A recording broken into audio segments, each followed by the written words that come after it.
Welcome to the Self-Publishing School podcast.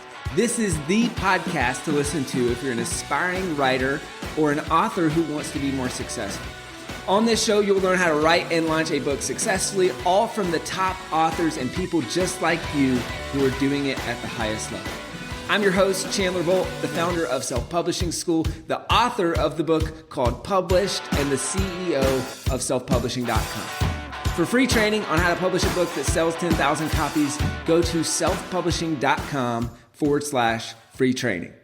What life is about is what are your skill sets. So I carried all those skills into a self-publishing world of Rich Dad, Poor Dad. So that's why I say I'm a best-selling author. I still suck as a writer, but I sell a lot of books. You gotta sell.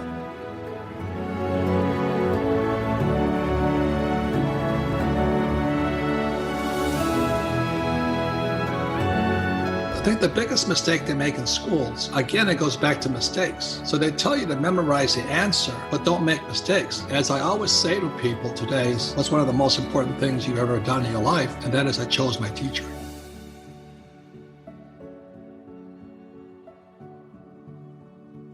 Hey, Chandler Bolt here, and joining me today is a man who needs no introduction, but I'll give one anyway, Mr. Robert Kiyosaki. So Robert's the author of over 18 books, including Rich Dad, Poor Dad, which is arguably the number one personal finance book of all time, selling over 40 million copies. Crazy. He's also the host of Rich Dad Radio. My dad handed me a copy of Rich Dad, Poor Dad at, 16, 17 years old, and I went on to read 4 or 5 of your books while in high school. And it kickstarted me to ultimately dropping out of school. I know, similar to you.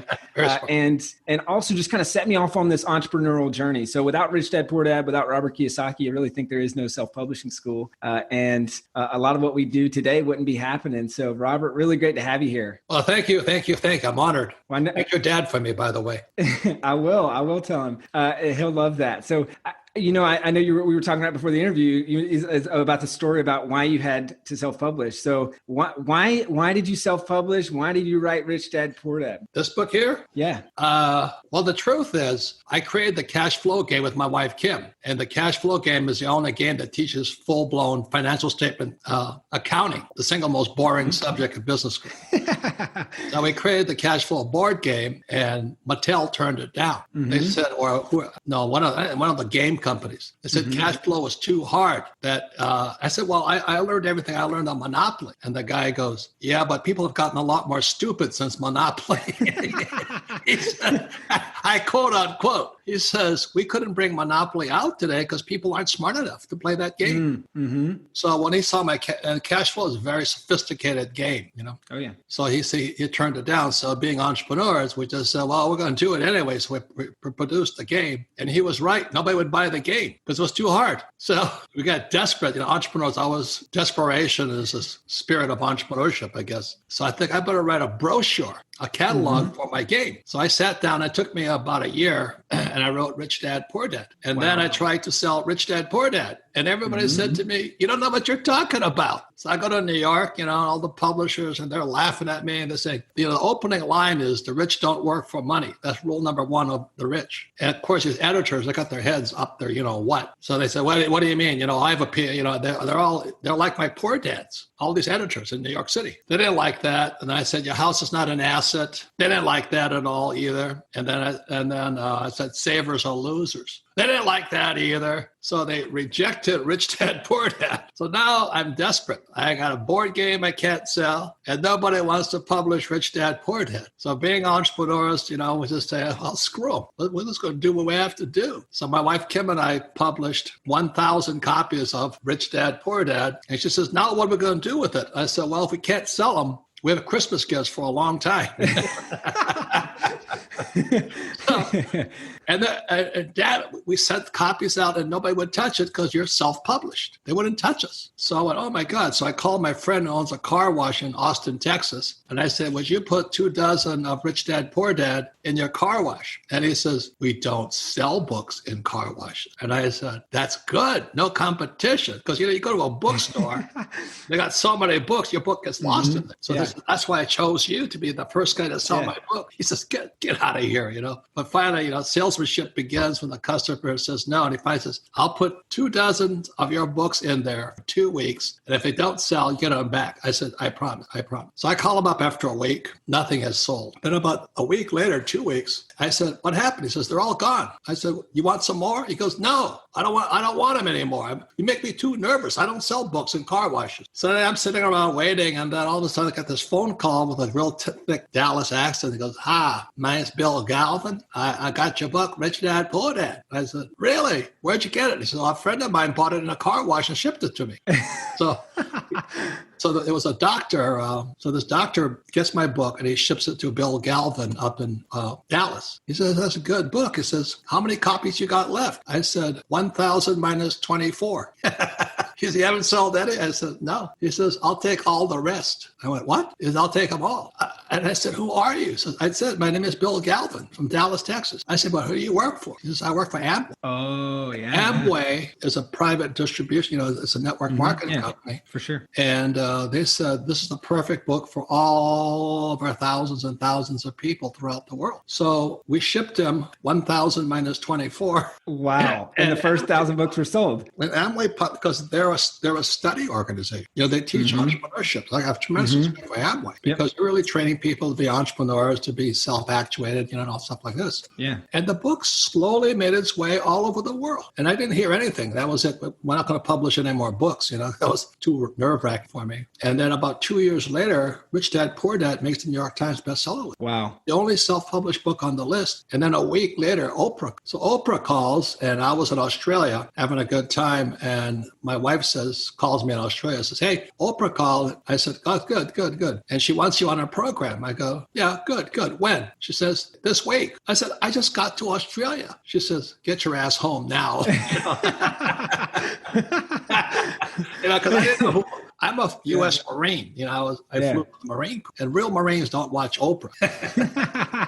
But a lot of other people do. I know. So I said, I had to turn around. I was only in Australia for 2 days, get back on that 9,000-hour flight back to Phoenix, then straight to Chicago. And I'm sitting in the room. It's all this crowds of people. There's this little round platform or a small stage, and there's 2 chairs. And I go, well, one's for Oprah, and then it dawned on me, the other's my chair. I went, holy Christ, that's me. And then she gets up there, and here he is, Robert Kiyosaki, author of Rich Dad, Poor Dad. So I walk on stage, and my life changed. How? She's syndicated in 150 different countries. My book went from zero to hero, international bestseller in less than a few months. And that's what happened, Yeah. And so now, guess what? I love Oprah. She's my new hero.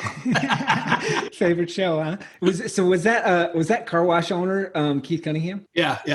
Small world. That's awesome. So that's the first 1,000 books, and that's going from self-published, Oprah, hitting the New York Times list.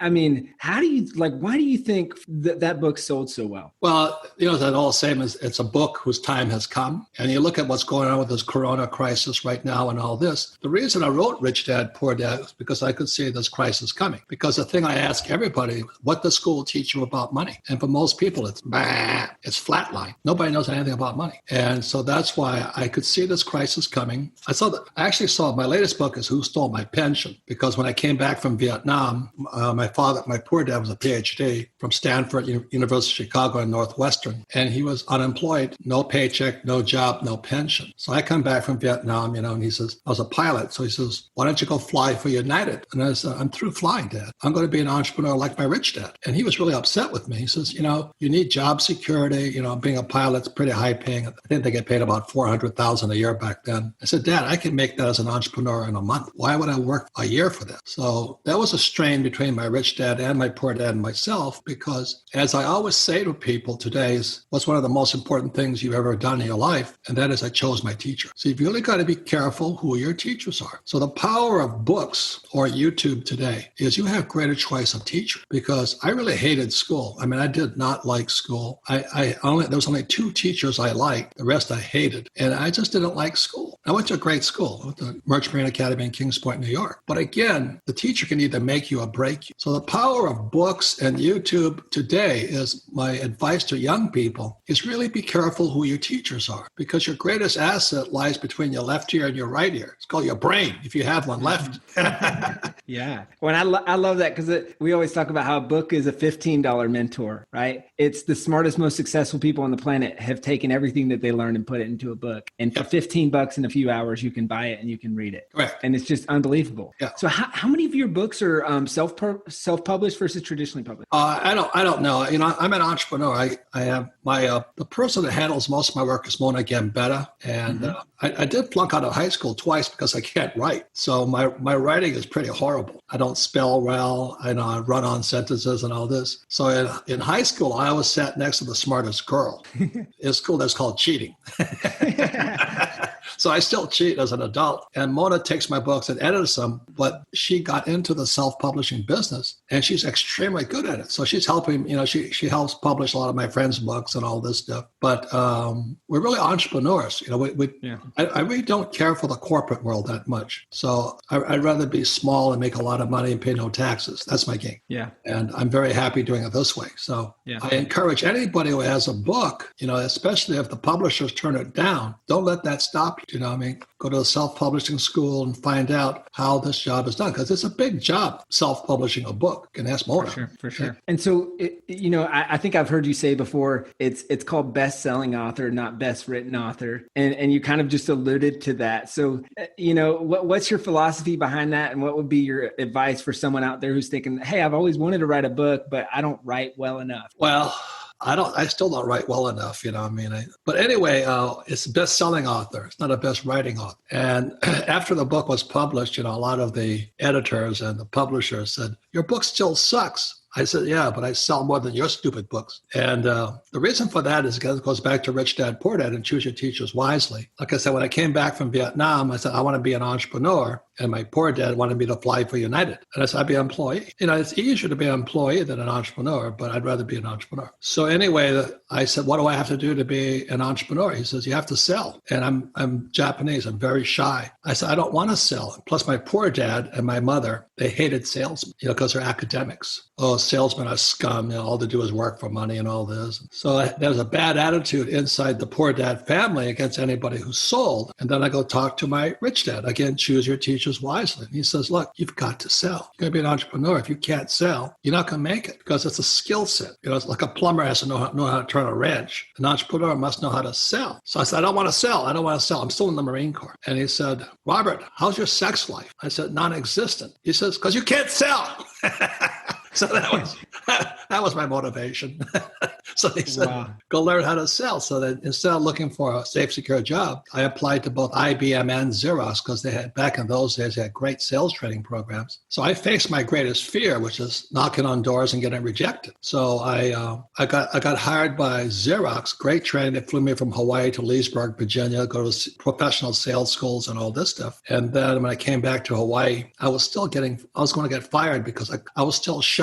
I was still very afraid of getting rejection. I didn't like it, So I went to see my rich dad again. He says, I'm going to get fired because you have to make so many points a month with Xerox, so you get fired. He says, well, that's the lesson you need to learn, because if you don't sell, they're going to fire you. Or if you're an entrepreneur, you're not going to make any money, because sales equals income. So I said, okay. And then he said, the reason you're not succeeding is because you're not failing fast enough. And I said, what do you mean by that? He says, how many sales calls do you make a day? I'm in downtown Honolulu, knocking on doors in my little handy-dandy briefcase, looking like an idiot, in a suit and tie in Hawaii, of all things. Anyway, he says, the reason you're failing is because you're not failing fast enough. I said, what do you mean by that? He says, the trouble with my poor dad, academic type, they think if you fail, you fail. He says, successful people fail a lot. They make mistakes and learn. So he says, I want you to step up your failure rate every single day. Now, it's hard because you're walking door to door and the secretaries get out. So I might make on a good good day, 3 presentations. So he says, you have to get your failure up 30 a day. So then I had to figure out, how am I going to get to 30 a day failure? So again, I talked to my poor dad. He says, get a job. I told you to go fly for the airlines, And I went to see my rich dad. He says, go volunteer. Find somebody who needs people who sell. So I found a nonprofit. And after working at Xerox in downtown Honolulu, I'd go up to this nonprofit and dial for dollars. And my goal every night, it was 4 nights a week. That's a lot of time. I was a single guy. I want to be chasing the beautiful women in Waikiki Beach, So I had to make 30 phone calls a night. And every time I got rejected, I said 1, 2, 3, 4. And I'm getting rejected left and right. I still can't sell. But for some reason, my numbers at Xerox went up. So I was burning out that fear of rejection, all the stuff that holds people back. Fear of failure, fear of mistakes, looking stupid. And I finished my 4 years at Xerox as number 1 in sales. So with that, I carried that skill set. Like I said, what life is about is what are your skill sets. If you can fix plumbing, you're a plumber. So because from there I could sell, then I started my first business, which was a nylon and Velcro surfer wallet business called Rippers. And we took that business internationally. So I carried all those skills into a self-publishing world of Rich Dad Poor Dad. So that's why I said I'm a best-selling author. I still suck as a writer, but I sell a lot of books. And if there's a lesson for all people who want to be self-published or be authors, you got to sell. Yeah. And play to your strengths, get help. I mean, you've gotten help with the pieces of making your writing really good, which is kind of the fundamentals in the back in there. I love what you said. It's funny. It's one of our 5 core values as a company, Self-Publishing School. Fail fast, fail forward, fail often. And failing quickly is the best way to learn. So I just love that. I hope you're loving this episode so far. So if you're serious about writing and publishing your book, we would love to chat with you and help create a custom plan. All right. So all you need to do right now is go to selfpublishing.com/schedule. Schedule a 45-minute consultation with one of the experts on my team. All right. Let's implement what you're learning in this episode and let's see how we can help with your book. Go to selfpublishing.com/schedule. I want to go back to the board game. So I didn't know this. The board game came first, then the book. And so you publish the book, get the call, go on Oprah, selling your first 1,000 books in a car wash and then Amway. Then how did you reintroduce the board game? And what does that kind of journey look like, folks, coming into your world, I would imagine, through the book, then the board game, and then how'd they go on to do more business with you? Well, like I said, all this book is a catalog. It's a brochure for the board game. That's all it is. It's because I think the biggest mistake they make in schools, again, it goes back to mistakes. So they tell you to memorize the answer, but don't make mistakes. So you can't do anything. There's a big difference from somebody who can, I can think about going to the gym, or I can go to the gym, or I can read a book playing golf, or I can play golf. And the reason so many academics got their heads so far up their butts is because they can't do anything. Because in their academic little pointy head world is you make mistakes, you're stupid. That's the reason. So in the back of this little book here are all my brochures for my board games and other books and all this stuff. It's just a brochure that sold 46 million copies all over the world because I'm a best-selling author. There's a very big difference. And how many board games have you guys? I don't know. Rich Dad is a branding company. I don't know if you've seen my book, the Cash Flow Quadrant. The employee, yep. The self-employed. B stands for brand. I stands for investor or inside investor. So one of my goals was to start a brand. So Rich Dad is a brand throughout the world, and under that brand, we license out the rights to send me checks. So a company, let's say in Poland, will license the rights to produce the cash flow game through the European countries. So once a quarter, I get a check from my licensee. I have no expenses. They just send me a check. And that's because, it's a business. We're a business. And then the Japanese always send me a check. The Chinese don't send me any checks. They just steal. And the South America, we have a lot of games in Spanish and stuff like this. I don't really know. We have more pirated, more things stolen from us than we sell. That business. A lot of crooks in this world, but that's life, And so this is kind of a funny. My brother said you need to ask him if he plays cash flow on all family vacations like we do. That game has been a staple in our house, and there's been many arguments That's over good. cash That's flow good. games over holidays and good, sparking good conversations like that. Well, the reason that that's important is because we learn by doing, except in school. But in school, you learn to not make mistakes. But in the real world, what you're doing is making mistakes. So let's say you're going to learn to play golf. It's mental. You got to understand how to grip the club and all that. It's physical. You still got to swing the club. And it's emotional because you miss a lot. And it's spiritual. The spirit keeps you going through the failures. So those are the big difference. But what you're doing when you're playing the game mentally, physically, emotionally, spiritually, is you're rewiring the neural pathways in your brain from your right ear to your left ear. You're rewiring the pathways in your brain. So, when I first started playing golf, I was horrible. I'm still horrible, but I can hold my own on the golf course. But if I had made no mistakes, I'd be a legend in my own mind. You say, yeah, I can take on Tiger Woods,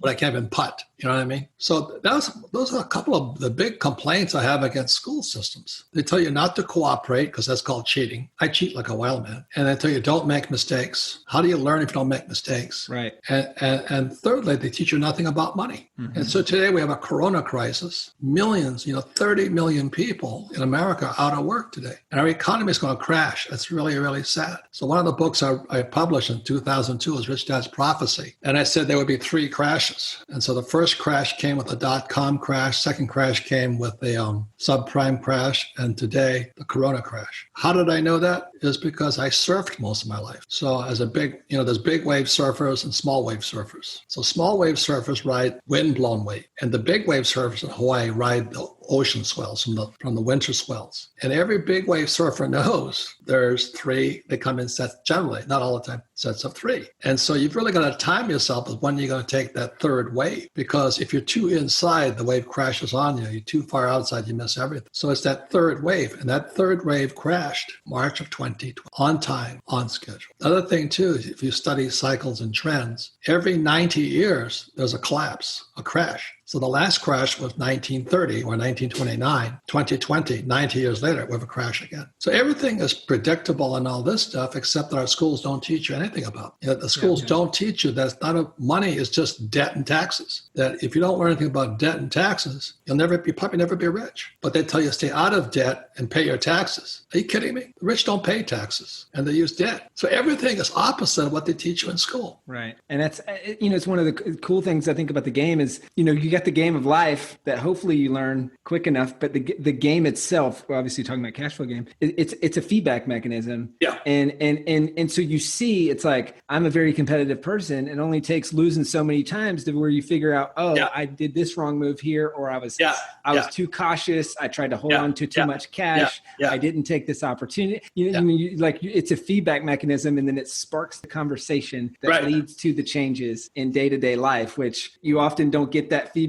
mechanism on such a short, hour and a half, 2-hour timeline, as opposed to 50 years. And then at the end of that 50 years, you look back and you say, oh, shoot, I totally messed up. Yeah. And again, I ask people, can you learn to play golf by reading a book? No. But basically, that's what schools are trying to get you to do. So the cash flow board game was to, wire the neural pathways in your brain. It's called neuroplasticity. So it changes who you are. So, if I could shoot 4 under par every game, I'd be a pro golfer, but I can't. But I have to practice more. I have to fail more to get more successful. But in school, they teach you don't fail, don't make mistakes. Right. As an entrepreneur, I failed so many times. I've lost millions and millions and millions of dollars. But each one was like a mistake on the board game. Oh, okay, I can correct and go do something different. And the board game, you're playing with play money, not real money. Yeah. So am I playing cash flow? I play it every single day of my life. That's all I'm doing. Like I play Monopoly every single day in my life, but Monopoly for real. Yeah. And we're getting hammered right now. Thank God I'm not in retail. Thank God I'm not in commercial real estate. But right now we have 8,000 rental units, and a lot of them aren't paying. So that's another, oh my God. And the good thing about it is I'm going to get smarter after learning how to handle this crisis. Yes. But if you make no mistakes, then you should buy stocks, bonds, mutual funds, ETFs, and don't learn anything, or invest with Warren Buffett. See, a lot of people don't want to learn, so they just give their money they think somebody will manage it for them. That's fine too. That's Susie Orman, she has a lot of books, Dave Ramsey. That's that kind of teacher. Again, the lesson is choose your teachers wisely. Yeah. Choose them. When that's like counting on a publisher to sell your book. It's the same thing, right? Yeah, They don't. Yeah, they do not sell it for you. You talked about the B standing for brand, and I want to talk about that. How did you turn, a successful book into a successful series of books and into a full brand? Like, what are the first steps for someone looking to do that? I know our mutual friend, we're both in the Miracle Morning movie with Hal Elrod, and Hal's done a series, and he's an amazing guy. He was texting me. He said to tell you, say hey. But he's turned a book into a series. I mean, you were one of the first people to do this in a huge and meaningful way. So how did you go from successful book to really full-on brand? Well, again, it's by making mistakes. It comes down to that. If you don't do anything, you don't make any mistakes, you don't learn anything. But it started when I had my nylon and Velcro surfer wallet business. This is in the 70s. And there was a brand called OP, Ocean Pacific. So Ocean Pacific came to see us and said, would you mind making a private label for us, OP wallets? And they found out that we weren't even manufacturers. We were subcontracting out to South Korea. So they said, well, we don't need you. And so they went to South Korea and got our same supplier. And they have OP wallets, but they weren't my brand. And I went, son of a gun, that brand blew us out of the water. OP did. And then after that, after I lost everything in that business, I came battling back. I got into rock and roll. So one of the first bands I private labeled for was a band called The Police, that's Sting and all those guys. And all of a sudden I started seeing the power of a brand. Then came Duran Duran, Van Halen, Boy George, Pink Floyd, and it was burning in my brain. Like I said, if you don't do it, you don't know it. And I said, one more time, these guys are kicking my butt. I have to work for them because they just stand on stage to sing and get all the chicks rushing up to them. And I got to go deal with their attorneys and get a brand to sell their wallets with their names on it. I said, if I don't get a brand pretty quick, I'm not going to have no sex, drugs, rock and roll. So it was burning in my brain. How do I create a brand? And it's not like instant answer. That's your brain going to work. And he starts looking at what brands are working, what brands aren't working. And then you can make up your mind. Everybody would love to be a brand. Everybody would love to be an Apple or a Google or a Facebook. That's power. So it's worth asking yourself a question. So if you're writing a book, more than the title is you ask yourself, is this potential to be a brand? And if you can do that, you got it made. And a lot of authors have started brands, because their name became a brand or all that stuff. But it's always burning in the back of a entrepreneur's brain. So that's the big difference there. Again, it goes ES, employee, self-employed, brand, inside investor. So as an inside investor, I'm just selling the rights to sell my products for me to 50 companies throughout the world. I'm a brand. So I don't have a manufacturing. Everybody does the manufacturing for me and they pay me a royalty. That's big business. That's the difference. And they don't teach you that in school. Okay. So, and that's how it starts. But again, your most powerful asset is putting your left ear and your right ear. It's your brain. Use it. Yeah. And so how do you, for someone who's thinking, okay, I haven't sold 40 million copies of a book, how do you go from book to brand? Or what are the things that you've kind of done over the years to really build out?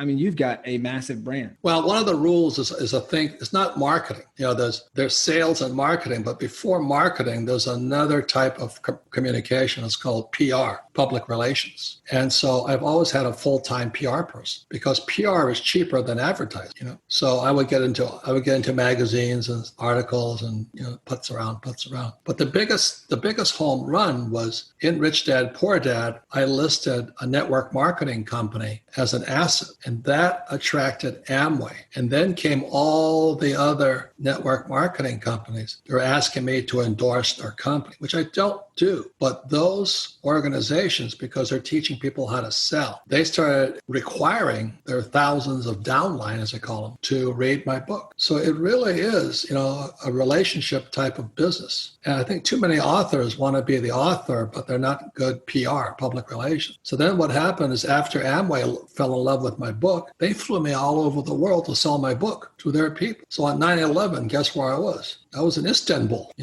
remember they're talking to all these Muslims for Amway, and they just bombed the World Trade Center.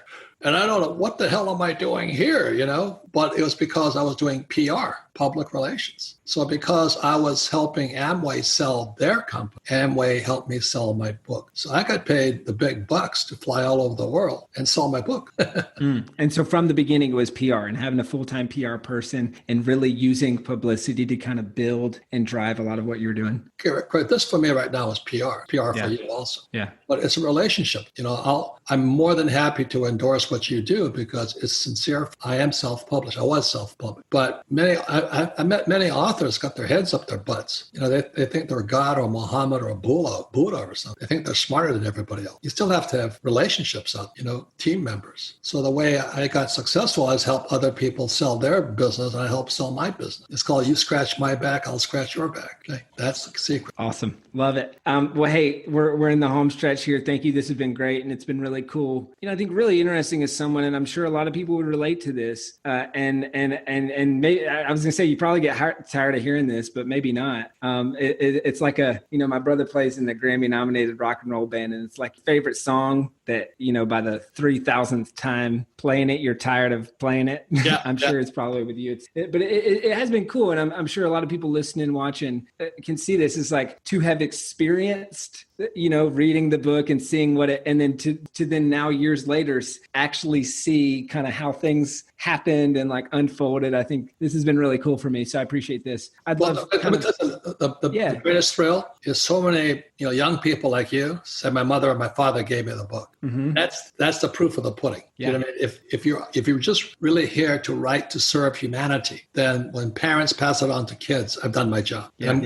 So that's why I say thank your dad. Yeah, awesome. And I will. So a couple final questions. What would be kind of your parting piece of advice for someone who's maybe the young Robert, think back to before you even wrote your first book, and those folks out there that are thinking about writing their first book, knowing what you know now, ton of books, 46 million copies. What would be your advice to someone kind of just getting started? Well, the biggest thing is I only write about what I do. One of the problems I have with many books I write, they're blowing smoke. It's called BS. And I didn't start writing books until after I was rich. So I retired at 47. My wife was 37. So that's how we created the cash flow board game, because people kept asking us, how did you do it? Because we don't have stocks, bonds, mutual funds. We don't have pensions. We don't have that stuff. We don't have 401ks. So they kept asking us, how'd you do it? So that's why we created the cash flow board game. And the next thing we did was wrote Rich Dad Poor Dad, because I couldn't sell the game. Then I couldn't sell the book. You know what I mean? And every time I just pushed a little harder. But, everybody's life is unique. Everybody's got a different genius. So write about what's true for you, whether it's controversial or not controversial. So I think that's the most important thing. Are you for real? And I meet a lot of phonies out there. The world is full of phony.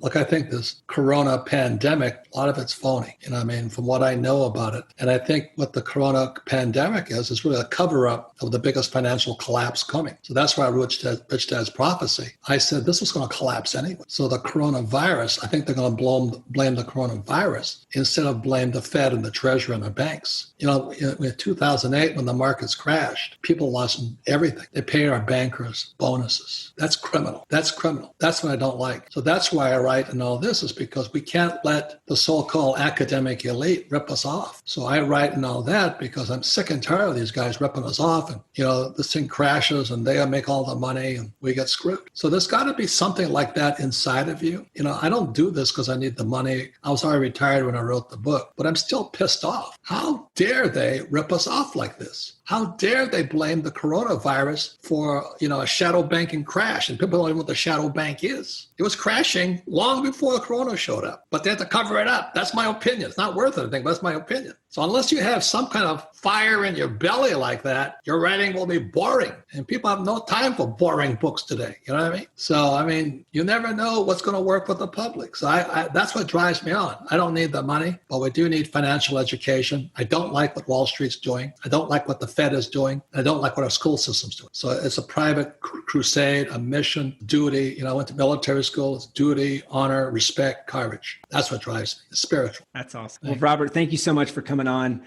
Where can people find out more about you, your books, and what you guys are doing? Well, it's always richdad.com. But anyway, I'm just happy your dad passed your book on to you. I think that's the most important thing a parent can do, is be their child's best teacher and, help them learn, because they're not going to learn this stuff at school. You know that, I know. And that's why we have a financial crisis. It starts in our school system. Absolutely. Well, Robert, thank you again. Thank you. Thank you so much for watching or listening to this episode of the Self-Publishing School podcast. I know there's so many places that you could be spending your time. There's other podcasts that you could be listening to, YouTube channels that you could be watching. So thank you so much. It means the world. Now, I want you to do 3 things right now if you found this episode helpful. I don't know if you know this, but we've got a YouTube channel. It's a companion channel to this podcast. All the video versions of the episode are on the YouTube channel. So number one, subscribe to the YouTube channel. Number two, if you're listening to this podcast wherever, whether this is Spotify, Apple Podcasts. Number two, I want you to subscribe to this podcast right now so you don't miss a future episode. And then number three, this is probably the most important, leave a review on the podcast. All right, reviews are super important and help this podcast get discovered by other people. So number three, leave a review on the podcast. Thank you so much. I'll see you in the next episode. Thank you so much for watching or listening to this episode of the Self-Publishing School podcast. I know there's so many places that you can be spending your time. There's other podcasts that you could be listening to, YouTube channels that you could be watching. So thank you so much. It means the world.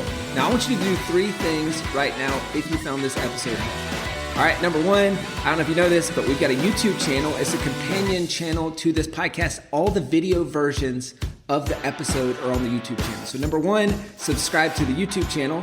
Number two, if you're listening to this podcast wherever, whether this is Spotify, Apple Podcasts. Number two, I want you to subscribe to this podcast right now so you don't miss a future episode. And then number three, this is probably the most important, leave a review on the podcast. All right, reviews are super important and help this podcast get discovered by other people. So number three, leave a review on the podcast. Thank you so much. I'll see you in the next episode. If you're on the fence about scheduling a publishing consultation call with my team, maybe you're not quite ready for that, I've got some free training that I think will be really helpful for you. All right, all you have to do is go to register to sign up. Go to selfpublishing.com/free training. When you do, you're also going to get a free digital copy of my new book, Published. And on that training, you're going to learn the next steps of how to implement with your book. So how to write, how to publish, how to launch successfully. So go to register right now at selfpublishing.com/free training. I'll see you there.